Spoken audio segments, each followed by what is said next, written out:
छत्तीसगढ़ में बांस की खेती एक महत्वपूर्ण और लाभदायक व्यवसाय बन गई है, जिसे हरा सोना भी कहा जाता है। राज्य सरकार बांस की खेती को बढ़ावा देने के लिए कई योजनाएं चला रही है, जैसे कि मुख्यमंत्री वृक्ष संपदा योजना, जिसमें किसानों को 50% सब्सिडी दी जाती है। बांस की खेती न केवल किसानों के लिए बल्कि पर्यावरण के लिए भी फायदेमंद है।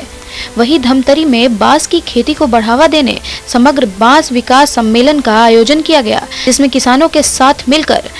कमार जनजाति भी शामिल हुए। दरअसल छत्तीसगढ़ अपनी समृद्ध जैव विविधता और विशाल कृषि भूमि के साथ बांस की खेती के लिए एक केंद्र के रूप में उभर रहा है। बांस केवल एक तेजी से बढ़ने वाली घास नहीं है, यह एक स्थायी शक्ति है जो आजीविका का समर्थन करती है, स्थानीय अर्थव्यवस्था को बढ़ावा देती है और जलवायु परिवर्तन से लड़ती है। कार्बन ऑफसेटिंग एक वैश्विक प्राथमिकता बनने के साथ छत्तीसगढ़ में बांस की खेती से दोहरा लाभ मिल सकता है। बैम्बू का एक बांस के ऊपर एक प्रशिक्षण दिवस बनाया जा रहा है और इसमें बहुत हमारे जो बहुत ही रिनाउंड है बैम्बू मैन जिनको बताया जाता है और retired IAFS Ajay Bhattacharya sir आए हुए हैं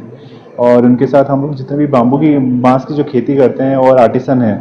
उसके बाद कमार के ट्राइब हैं हमारे कमार ट्राइब PVTG जो जिनका जीवन और आजीविका इसी के ऊपर निर्भर करता है। ऐसे बहुत लोगों को बुलाया गया, उद्योग से बुलाया गया, सभी वर्गों को बुलाया गया ताकि इसके ऊपर परिचर्चा हो पाए और हम लोग कैसे धमतरी का जो अर्थव्यवस्था है उसको कैसे बांस से हम लोग ये कर पाएँ, प्रमोट कर पाएँ, उसके लिए हम लोग उसके ऊपर वर्कआउट करें। ये समग्र बांस विकास हेतु एक सम्मेलन का आयोजन किया गया था,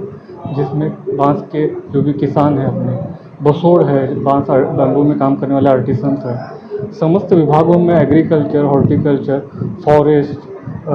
उसके साथ साथ ट्राइबल डेवलपमेंट है, इन समस्त विभागों, क्योंकि बांस ऐसा विषय है जो हर एक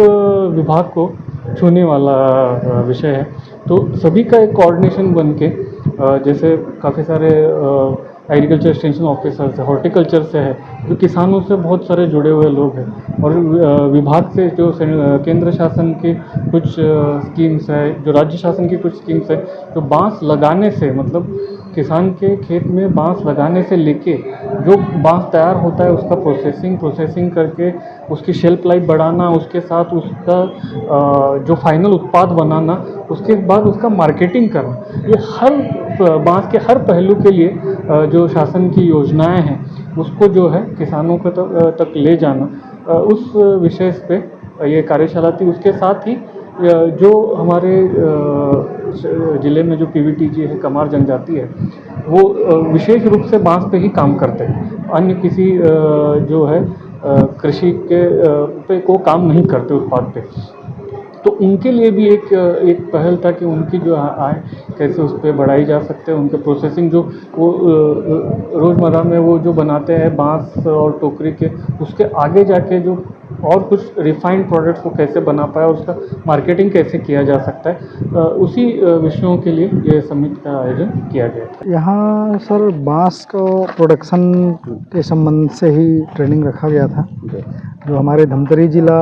लगातार धान की खेती से और धान की खेती में लगातार फर्टिलाइज़र और पेस्टिसाइड की यूज़ से ज़मीन और हमारा पानी, मिट्टी सभी जहरीली हो रही है और उससे अनेकों प्रकार की बीमारियां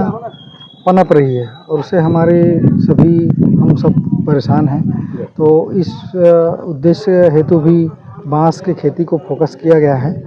और बांस ऐसा है जिसमें ना दवाई, ना पेस्टिसाइड, ना खाद कुछ भी लगता है और किसानों के आय में अतिरिक्त वृद्धि हेतु बांस बहुत ही लाभदायी है।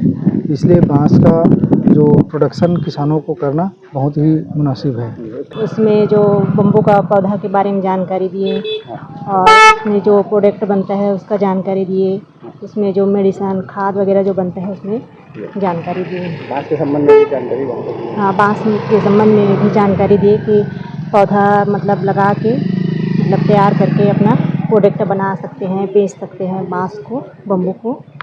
ये सब। रोजगार के साधन भी मिल जाएगा। हाँ, रोजगार का साधन भी बताए कि उसका उस सामान को, जैसे ट्रे है, गुलदस्ता है, बहुत सारा सोफ़ा है, पेन स्टैंड, मोबाइल स्टैंड, बहुत सारा मतलब सामान बना के अपन मार्केटिंग करके अपना आय बढ़ा सकते हैं। बहरहाल बांस के फायदे को लेकर विशेषज्ञों ने बताया कि बांस लंबे समय तक आय का स्रोत साबित होता है। बांस एक बार लगाने पर वर्षों तक आय देता है। वहीं बांस पर्यावरण के लिए फायदेमंद, मिट्टी के कटाव को रोकता है, कार्बन अवशोषण करता है और जल संरक्षण में सहायता होता है।